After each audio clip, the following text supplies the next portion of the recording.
Hey, bud. All right, here we go. That was a hard problem to solve right there. I know. Ranger logic. Keeps together strong. Keeps together strong. Oh, man. All right. This is episode 3 of The Hub. I'm the psychedelic fisherman. I'm kind of hooked on that right now. Did you get that hooked on that? We fish. Then Eric, obviously, the man, the myth, the legend. That's me. That's you. Yep, they're coming off. People that are going to be actually following us, all 4 of you guys. You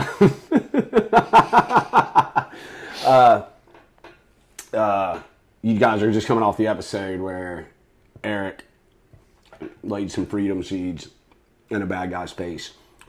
So, pretty cool stuff. So, anyway. It's my safety, sir. Oh, God. Yeah. I mean, hey, bud. They don't know. The officers don't know. We'll talk about that one episode. So, I shouldn't be eating and talking.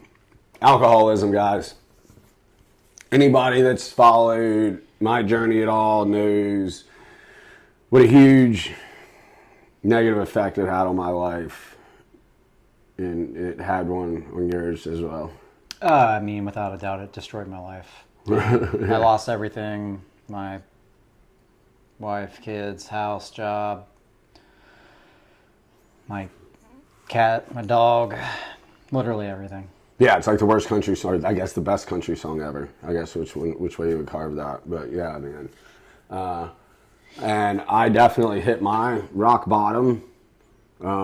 Thankfully mine wasn't quite as deep and as hard as Eric's. Those are something we'll talk about in another day. But everybody's rock bottom is different, right? So, you know, I think leading up to it, there's points to where we all know there's a problem, right? Oh, yeah, 100%. I know for me early on, years ago, I'd be like, yeah, I'm an alcoholic, but especially once I got in the Army and I became a functional alcoholic, when I was in semi-functional, when I was in Fort Lewis at my first duty station, it was like, well, I'm an alcoholic, but look what I'm doing, okay? Yeah, I used to think it was funny. Like, oh, I'm an alcoholic, but I still have a good job and, you know, all this cool stuff. And yeah, and it was very accepted in our culture back 100%. then. And I don't think that was like any one person's fault. I don't blame, I mean, there's some leaders that I've seen that could have done different things. But like as a whole, it's just how we all dealt with stuff. It was a lifestyle. It was part of the culture. I'm sure it still is, but I think it's getting more under control now. And at the end of the day, man, it's a cheap way to escape, right? Yep.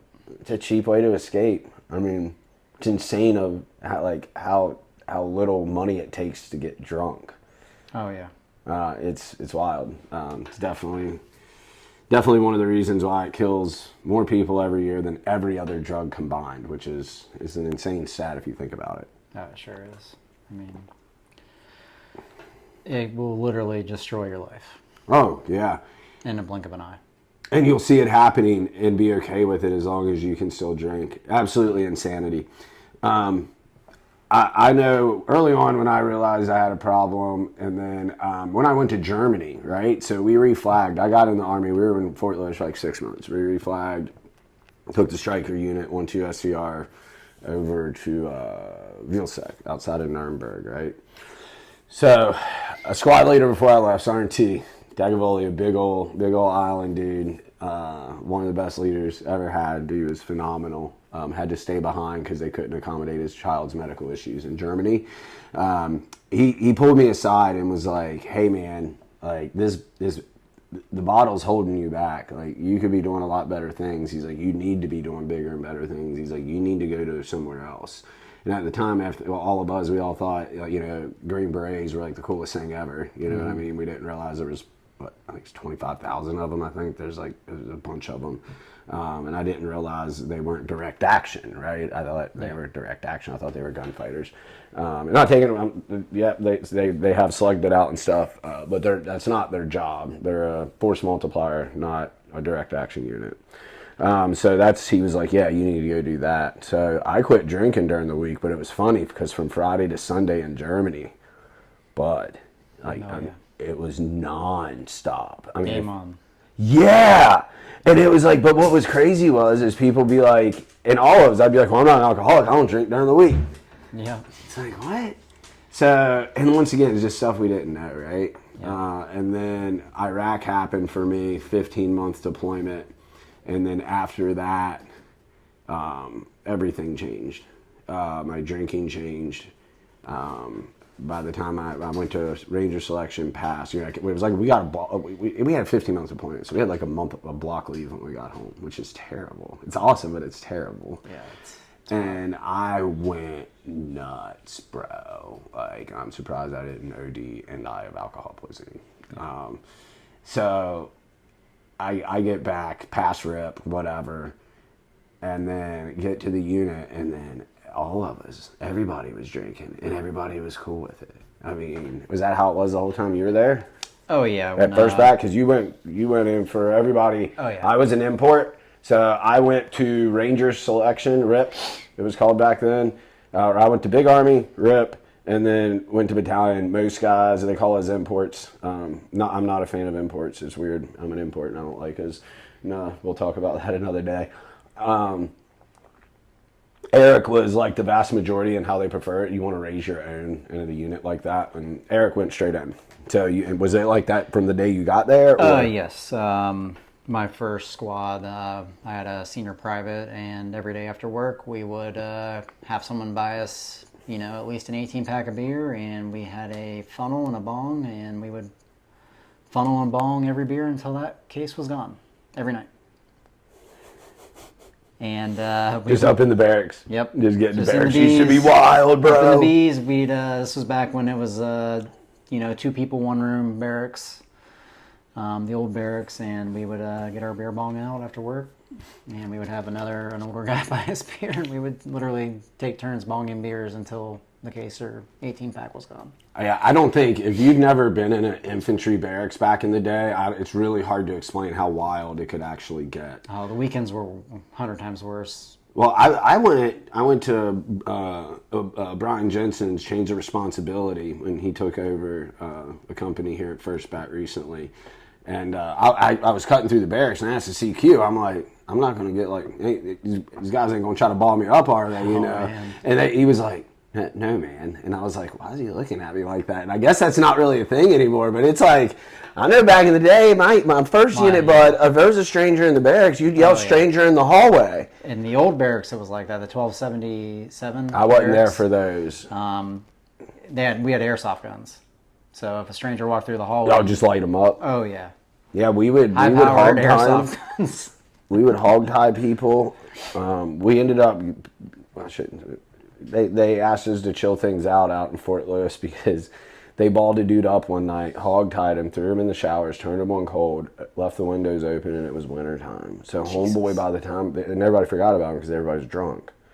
And then by the time they remembered this guy, he was like super cold. Like... Wow. Cold weather injury. I mean, yeah, I'm not going to say that because that might be good, but I mean, he was a little, blue purple-esque.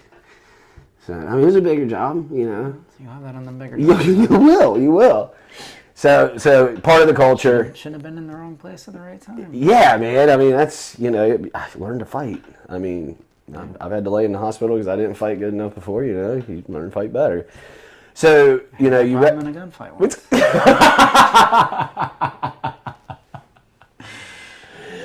In the face. In the face. Yeah, we still got to get into the story where Eric gets shot in the face, guys. Pretty wild stuff there.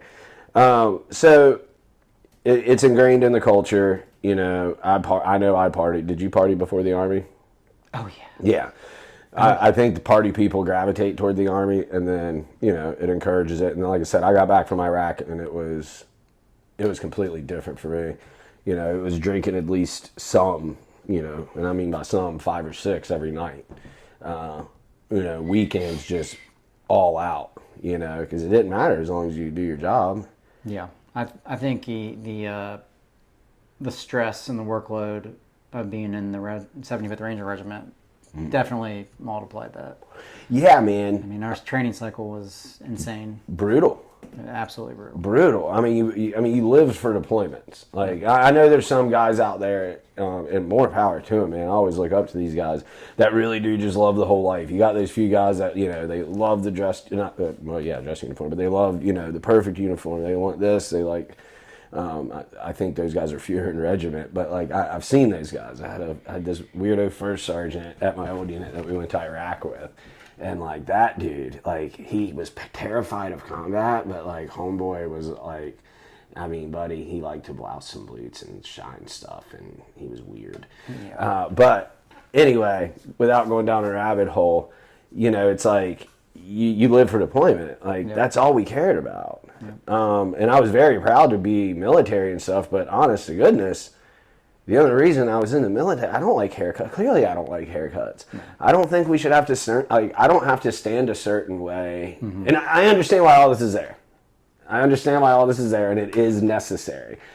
But me personally, I don't like it. I respect you. I don't have to stand like this and call you by a title for you to know I respect you, right? It's weird when you get away from it. When you say it like that, it's definitely weird. But that's what it is. Super weird. Isn't that what it is? Like, yeah. And I mean, that was my take, and I think that was a lot of guys. Maybe they don't feel as extremely about it as I do, or look at it from that perspective. But we were all there to go to war, and then the mental and physical toll that war takes on you then adds to the reasons you drink. And, some guys can go on forever and function, and then eventually it turns into a physical problem, right? Yeah. Like kidney shut down. We lost one of our old platoon sergeants. He died of drinking. That's sad. It's terrible. I know you've had physical stuff from it. I've had physical stuff from it.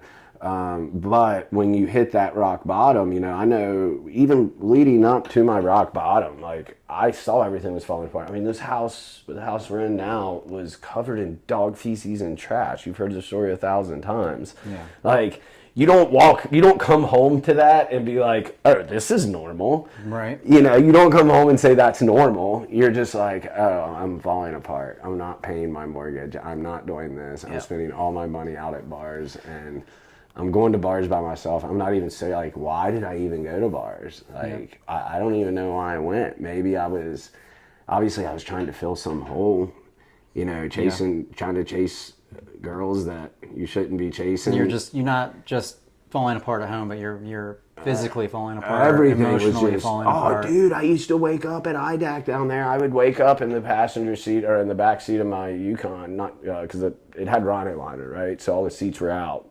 2 captain chairs, and it was all rhino lined. So I would just keep a blanket back there, and I'd like wake up in my own piss. Damn. It was a regular occurrence. Yeah, I mean, I've done that a few nights. Yeah, dude. So it's like guys. I mean, we're sharing all this with you because if you have any of this going on, there is no doubt you have a problem. Honestly, if it has ever crossed your mind that you drink too much, you probably have a problem. And that's not bad. And that's not saying you're a bad person. It's not saying you don't provide for your family. It's just saying it's something that needs addressed. And, dude, I'm going to be real, man. And, like, I've got some friends that I wish I would take better care of themselves, But it's like, at least, the majority of our homies that, don't take as good care of themselves as we'd like, they're still, like, have, like, a work build, right? Mm-hmm. You see a lot of these males walking around, and, man, this sounds terrible, but it is what it is. They're not even really built like males anymore. Like, I get it, man. You don't have to have a six-pack or be jacked. Like, I'm a freaking 175 pounds, right? I'm a little dude. So it's like, you don't have to go to the gym every day, but man, at least look like a male body shape, right? And a lot of the times these guys that are overweight, and the low testosterone issues, if you've ever had brain damage, guys, 2 leading causes for early low testosterone in males is high stress jobs and brain damage. So we fall into both of those. And then also, guys, alcohol. Alcohol raises your estrogen, which lowers your testosterone. Like, that's a thing. And really, once you hit 35, especially if you've ever had a head injury, you should probably do it before that. Once you hit 35, if you had super high stress and or heavy drinking and or brain damage, you need to be getting checked. I was at a 275, and like a male is never supposed to be below 300. Yeah. That's like if you're like 90. So anyway, it fixes a lot of problems when you don't. I shouldn't say even don't drink, when you don't abuse it. People like you and I can't drink, and I wouldn't even want to drink anymore. No. Like, I don't miss the feeling. It's really weird to me. I ever liked it. But like, people that can drink and control it, like, yeah, man, good for you, good on you. But it's like, you can look at people, man, and it amazes me how many people you see out, and you're like, and it's like, okay, that's not a food belly, like that's a booze belly, man. I mean, I had one. I'm not. Yeah, I know you did. I saw yours. Yeah, you like to tell me that. Yeah, well, it's funny. I mean, I gotta find it. I want to find this one picture of me standing outside of the bait shop on Tybee Island, Georgia, right? And I'm standing there and I'm holding a beer, and my gut, bro, is just like, and I'm like, you know, wow. Look at us now, drinking sparkling water. Yeah, dude, it's the grape goodness. Yeah, dude, I don't know, man. I look back, dude, I really want to find that picture though. We need to like blow that up and put it up. It's a good reminder. Yep. I mean, I've got plenty on my old phone of myself. When you quit drinking, what is the biggest thing you noticed about the first 30 days? I just felt more clear. It was like clouds just pulled away from my head and my eyes, and I could think clearer, process things better, and which that eventually led to better sleep. And it was just like insane how the first 30 days I just felt just more clear. How much weight did you lose? Do you remember? I was like 215, 220, and I'm 185 right now. And you've been 185 for a hot minute. Yeah. Wow. So I probably lost 15, 20 pounds within the first month. Wow. That's a lot of weight. That was me. I lost like, I think I lost 10 like the first 2 weeks, and then another 5 or so after. Well, it might have been more than that, man. Because I was up to like 200, 205 again. Because when I was all taking them good supplements back in the day overseas, I came home that one time 207, but I was rocking like 9 or 8% body fat or something stupid. Yeah, I was jacked. We were all huge back then. And then turned around and there toward the end, I was getting up toward that weight. And I would remember like looking in the mirror and looking down and just looking at where my shoulders used to be. And I'd be like, oh my gosh. Like when I was this weight before, like it was like, boom, man, like out here. And now it was like I was looking down and I was like, that is all belly weight. Yep. I was, when I was 215, 220, I'd never been that heavy before, even when I was in the military, like, on those good supplements overseas, and I just hated it. I just was in a deep depression. I'd look in the mirror and be like, Jesus. And, I had man boobs, big beer belly. It's awesome. And, it's so crazy. I was just a tank. And not like a good way tank. No, I was just You were like that old rusted out, like, tank in that, in that, what was that place in Kabul? The base in Kabul, I forget what it's called. Scorpion. Yeah. There was a base called Scorpion, and they had like a tank graveyard, and that's what happened to us when we drank. We were just those like, used to be these, these epic battle machines, and then like we just rusted out. And the alcohol just drains you and just kind of bloats you out, and that's it. I was not who I was supposed to be. No, dude, it blew my mind when I saw you. Because the last time I'd physically seen you, I talked to you, but the last time I'd physically seen you is when you were still Ranger, and like when you were getting out after getting shot in the face, but you were still like, you got shot in the face. It's hard as shit, dude. It's gangster. And then it's like, I remember seeing you come down the gangway, like down the dock, and I was like, waddling down that dock. Oh my gosh, dude. Like, I can't remember if it was your like second chin or your cheeks jiggling or something. But I'm like, oh my gosh, like this is the dude, like when I first got to battalion, I was afraid I couldn't keep up with. Like, what is going on? And I was like, man, I shouldn't say what was going on. I knew immediately because I had been right there. Yeah. And that was brutal, you know, seeing somebody you know and love like that. And now it's kind of the job. It's like, because we end up getting a relationship with these people we help usually, even if it's just over the phone, we don't ever meet them. It gets pretty heavy. So anyway, but that was, the physical change. And then obviously like you said, the clarity. The clarity is probably the biggest thing. No, oh, absolutely. I'd say that's the biggest thing. And it's so crazy. I remember on deployments, I used to be like, I can't wait to get home and get hammered. Yep. I'd be so excited. Yep. Like couldn't wait. Yep. Like I wanted to have booze before I would even want to see a woman. Yep. Like, I mean, wouldn't be around an attractive woman or see an American woman for months, and then like I'd be like, I just want alcohol. Yep. And we get back, and as soon as we walked to our cages, there were coolers of beer and booze everywhere. It's insane, man. It's ingrained in culture in general, not just that culture. It's just everywhere.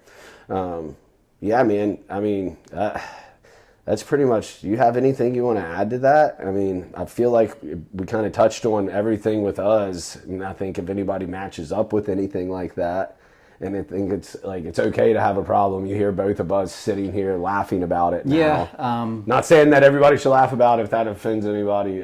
Later on, I'll get into more detail of what happened on. Yeah. We'll get into both of our breakdown individual stories more, and then when the time comes, you know, we'll sit here and because I mean I'm sure I'm going to have a lot of questions when you open up, even though you're not sure about everything together. I'm sure there's going to be questions that have come up.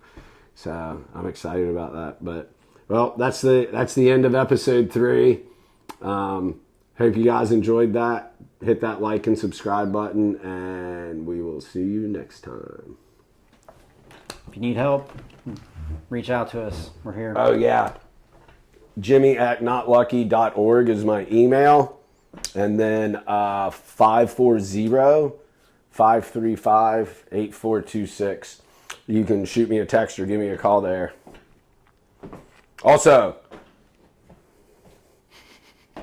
if you're like super addicted to booze, can't kick it, and you're white knuckling sobering, meaning that you're just holding on for dear life, just trying to stay sober and you're not even really enjoying anything, hit me up. Let's talk about AMBO. Right? That's where you go take AMBO Life Sciences. That's where you go take Ibogaine and 5-MeO DMT. Don't forget, Ibogaine shuts off addiction receptors, guys. That's huge stuff. It goes in. This is proven by Stanford. This isn't just gunfighter hippies talking and making stuff up. It actually goes in and shuts off that addiction receptor. No more cravings. It goes for nicotine, opioids, anything you can be addicted to, guys. So check them out, AMBO Life Sciences. And if you have any questions about that, you can contact me directly.